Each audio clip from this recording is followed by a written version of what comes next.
अस्सलाम वालेकुम नाजरीन, मैं हूँ नीलम नवाब। सबसे पहले आज की अहम खबरें।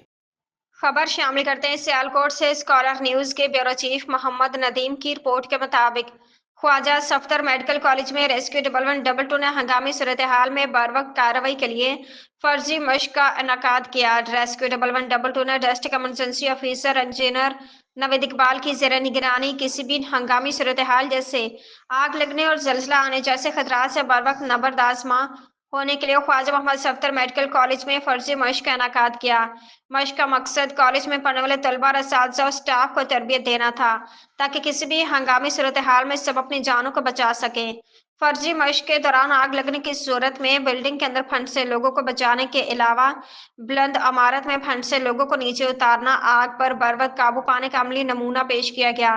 रेस्क्यू डेवलपमेंट डबल टू ने रेस्क्यू, वाटर रेस्क्यू और फायर के आलात न सिर्फ स्टॉल लगवाए बल्कि उन आलात को इमरजेंसी में चलाने का अमली नमूना भी पेश किया।